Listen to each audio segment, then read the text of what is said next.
سب سے قدیم یونیورسٹی کون سی تھی اس کے حوالے سے درسگاہ جامعۃ الازہر، یا اس کا سوال یہ آ سکتا ہے جامعہ ازہر کب قائم ہوئی، اور یہ قاہرہ میں 9ویں صدی عیسوی میں قائم ہوئی تھی اور اس کا قدیم ترین درسگاہوں میں شمار ہوتا ہے۔ اندلس میں اگلا سوال ہے، اندلس میں اسلامی تعلیم کا آغاز کب ہوا؟ تو اس کا جواب یہ ہے کہ اس میں 10ویں صدی عیسوی میں اندلس میں اسلامی تعلیم کا آغاز ہوا اور مسلمانوں نے یہاں پہ تقریباً 700 سال تک حکومت کی۔ برصغیر میں اسلام کیسے پھیلا اس کے حوالے سے نام لیا جاتا ہے محمد بن قاسم کا، اور محمد بن قاسم کب آئے برصغیر میں؟ تو یہاں پہ جواب اس کا آنسر آتا ہے جی 712 میں۔ یہ آپ کے شارٹ کویسچنز کے طور پر بھی MCQs کے لحاظ سے بھی یہ کویسچن آ سکتے ہیں۔ اور 17 حملے کس حکمران کے حوالے سے نام لیا جاتا ہے؟ تو اس میں محمود غزنوی کا نام برصغیر پر کم و بیش تقریباً 17 مرتبہ انہوں نے چڑھائی کی، اور یہ علوم و فنون کے لحاظ سے یہ خود بہت لگاؤ رکھتے تھے۔ اس کے ساتھ آج ہم دیکھیں گے مسلم ماہرین کے حوالے سے، مفکرین کے حوالے سے۔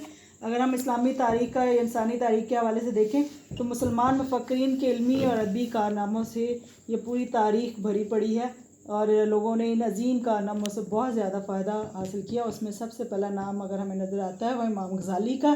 امام غزالی کے حوالے سے پہلا کویسچن یہ بن سکتا ہے کہ امام غزالی کے حالات زندگی پر نوٹ لکھیں یا مختصر بیان کریں۔ اس کے حوالے سے دیکھیے امام غزالی کے امام غزالی کا نام، پورا نام محمد الغزالی، اس نام سے وہ جانے جاتے تھے۔ آپ ایران کے شہر خراسان کے ضلع طوس کے قریب شہر طاہران میں 1058 میں پیدا ہوئے۔ ٹھیک ہے، آپ کی پیدائش فردوسی سے 100 سال بعد اور نظام الملک طوسی کی پیدائش کے 40 سال بعد ہوئی۔ عربی میں غزل کے معنی کاتنے کے، اس لیے کیونکہ آپ کے والد دھاگا کاتنے کے اور بیچنے کا کام کرتے تھے، اسی نسبت سے آپ کو غزالی کہا جاتا ہے، اور ایک روایت میں طوس کے قریہ غزالی میں پیدا ہونے کی وجہ سے بھی آپ کا نام غزالی ہے۔ اچھا، یہ جرجان اور نشاپور سے تعلیم حاصل کی انہوں نے، اور تلاش حقیقت میں تقریباً 37 سے 38 سال تک یہ مختلف ممالک میں مطلب علم کے حصول کے لیے پھرتے رہے، اور نظام الملک آپ کی ذہانت سے بہت متاثر ہوا۔ نظام الملک یاد ہو تو اس میں ہم نے نظامیہ بغدادیہ کے حوالے سے ان کا نام نظر آتا ہے۔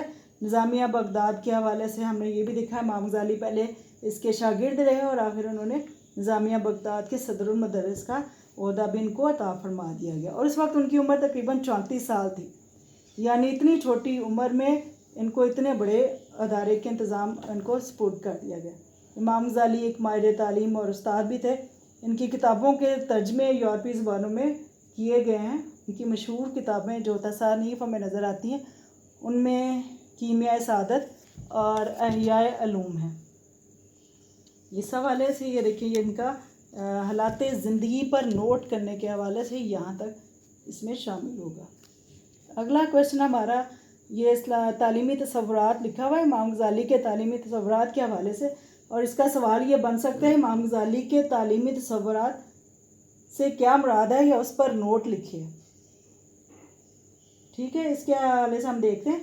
آپ کا کہنا ہے کہ حقیقت اصلیہ صرف اللہ تعالیٰ کی ذات ہے، یعنی اصل میں حقیقت صرف اللہ تعالیٰ کی ذات ہے، اور علم اور تعلیم ہم کے بغیر ہم حقیقت کو نہیں پا سکتے، اور وہ علم جو پیغمبروں کے ذریعے سے ہمیں حاصل ہوا ہے اس کا ذریعہ تھا وحی الہی، اور وہی سچا اور حقیقی علم ہے، اور علم کا منبع عقل ہے۔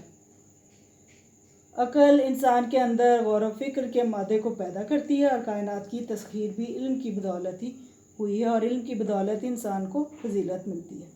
اچھا، اس میں انہوں نے 2 چیزیں بیان کی ہیں کہ 2 چیزیں انسان کے لیے لازم و ملزوم ہے، یہ پیپرز میں بھی آ سکتی ہیں، یعنی اس کے حوالے سے ایمان اور علم، یہ ان کا پوائنٹ ہے کہ آپ کے شارٹ کویسچنز میں بھی آ سکتا ہے کہ ان کے نزدیک کون سی چیزیں لازم و ملزوم ہیں، یہ آپ کے MCQs کے بلکہ شارٹ کویسچن کے طور پہ یہ تو تعلیمی تصورات کے حوالے سے، اور ایک پہلے ہم نے پڑھا علم کا منبع عقل ہے، وہ MCQ کے لحاظ سے، یعنی علم کا منبع کون سی چیز ہے، اس میں آپ کو آپشنز دیے جا سکتے ہیں، اور اس کا آنسر ہوگا علم کا منبع عقل ہے۔ یہاں پہ بھی یہ، اور امام غزالی کے نزدیک لازم و ملزوم کون سی 2 چیزیں ہیں، اس میں جواب اس کا یہ آتا ہے علم اور ایمان آپس میں لازم و ملزوم ہے۔ اچھا، امام غزالی نے علوم کی کتنی اقسام بیان کی، یہ اس کا نیکسٹ کویسچن اس میں بن سکتا ہے، اور اس کا آنسر ہوگا 2 اقسام وہ بیان کرتے ہیں، علم محمود اور علم مضمون۔ علم محمود اور علم مضمون کے حوالے سے، علم محمود سے مراد وہ علوم جو انسان کے لیے ضروری ہیں اور مفید ہیں، وہ علم محمود کہلاتے ہیں۔ اس میں جیسے قرآن ہے، حدیث، فقہ ہے یا مختلف پیشوں کا علم ہے۔ اور دوسرا ہے علم مضموم، یعنی وہ علوم جن کا سیکھنا انسان کے لیے نقصان دہ ہے یا اس سے گناہ بھی ہوتا ہے، تو وہ نہیں سیکھنے چاہیے، جیسے کہ جادو ہے، علم نجوم ہے یا سحر و طلسمات وغیرہ کا علم کہا جاتا ہے۔ نیکسٹ اس میں ہمیں نظر آتا ہے امام غزالی کے نزدیک مقاصد تعلیم کون کون سے ہیں۔ یہ اس میں لانگ کویشچن بھی آ سکتے ہیں، امام غزالی کے نزدیک مقاصد تعلیم کون کون سے ہیں۔ یہ شارٹ کویشچنز میں اس طرح سے کہ آپ نے ان کی جسٹ ہیڈنگز دینی ہیں۔ ہیڈنگز کے حوالے سے ہم دیکھ لیتے ہیں، مقاصد تعلیم میں انہوں نے بیان کیا سب سے پہلے معرفت الہی کا حصول، نمبر 2 ہے رضا الہی کا حصول یا حصول رضا الہی بھی کہا جا سکتا ہے، اور نمبر 3 اخلاقی اقدار کا فروغ ہے، پھر تعمیر کردار ہے، دنیاوی ضروریات کا خیال رکھنا ہے۔ یہ اس کو ہم شروع سے پہلے، یہ آپ کا شارٹ کویشچن آ سکتا ہے، مطلب یہ کہ ان کی جسٹ ہیڈنگز بیان کریں، امام غزالی کے نزدیک مقاصد تعلیم کون کون سے، یہ شارٹ کویشچن۔ لیکن اگر یہ لانگ آ جاتا ہے تو تب اس میں آپ نے اس کی پوری ڈیٹیل لکھنی ہے، لیکن ان کا الگ الگ سے بھی آ سکتے ہیں شارٹ کویشچنز۔ یعنی سب سے پہلے معرفت الہی سے کیا مراد ہے، امام غزالی کے نزدیک معرفت الہی سے کیا مراد ہے، یا حصول رضا الہی سے کیا مراد ہے۔ اس لیے اس میں سب سے پہلے معرفت الہی کا دیکھ لیتے ہیں۔ ان کے نزدیک تعلیم کا پہلا مقصد اللہ تعالیٰ کی ذات کی پہچان، اور یہ پہچان دینی علوم کی تعلیم کے بغیر ممکن نہیں ہے۔ یعنی جب تک انسان قرآن کی تعلیم حاصل نہیں کرے گا وہ اللہ تعالیٰ کی ذات کو نہیں پہچان سکتا، اور دینی علوم کے ساتھ ساتھ دنیاوی علوم کی تحصیل بھی بہت ضروری ہے۔ دوسرا، ان کے نزدیک علم کا مقصد ہے رضا الہی کا حصول، اور اس کے لیے وہ کہتے ہیں کہ اللہ تعالیٰ کی رضا و خوشنودی تعلیم حاصل کرنے کے لیے بہت ضروری ہے۔ انسان کو اللہ تعالیٰ کا فرما بردار بندہ ہونا چاہیے، تو پھر یہ درجہ معرفت الہی کے بعد حاصل ہو سکتا ہے۔ انسانی خواہشات اور نفس پر کنٹرول ہونا چاہیے، اور تب جا کر وہ اللہ تعالیٰ کی رضا و خوشنودی حاصل کر سکتا ہے۔ پھر تیسرا پوائنٹ ان کے نزدیک تعمیر کردار کے حوالے سے لیا، اس میں اخلاقی اقدار کی ترقی، اخلاقی اقدار کے فروغ یا اخلاقی اقدار کی ترقی کے لحاظ سے یہ تیسرا پوائنٹ امام غزالی کے نزدیک۔ پھر وہی بات کہ اس میں بھی آپ کا یہ شارٹ کویشچن بن سکتا ہے، امام غزالی کے نزدیک اخلاقی اقدار کی ترقی یا اس کے فروغ کے لیے کیا چیز ضروری ہے۔ امام غزالی کے نزدیک ایک ان کا مقصد یہ ہے اخلاقی اقدار کی ترقی، اور ہماری تعلیم ایسی ہونی چاہیے کہ یہ اقدار طلباء میں پائی جاتی ہو۔ جیسے حضور صلی اللہ علیہ وسلم نے جب صحابہ کو اسلامی تعلیمات سے نوازا تو آپ نے ان کو اخلاقی تربیت اور اقدار پر بہت زور دیا، یعنی کہ اس میں امانت اور دیانت، سچائی، جھوٹ سے پرہیز، انصاف، رواداری یا بڑوں کا احترام وغیرہ اس میں شامل تھا۔ اگلا پوائنٹ امام غزالی کے نزدیک ہے اعلیٰ کردار کی تشکیل یا تکمیل، یا اس کو دوسرے معنوں میں تعمیر کردار بھی کہا جا سکتا ہے۔ بعض اسٹوڈنٹس پریشان ہو رہے ہیں، تعمیر کردار بھی اس کی ایک ہیڈنگ بن سکتی ہے۔ امام غزالی کردار کی تعمیر کے حوالے سے کہتے ہیں کہ تعلیم کا ایک مقصد یہ ہے کہ نشوونما انسان کی ایسی ہو کہ انسانی صفات حیوانی صفات پر غالب آ جائیں، یعنی یہ کہ نیکی اور بدی میں انسان فرق کر سکے۔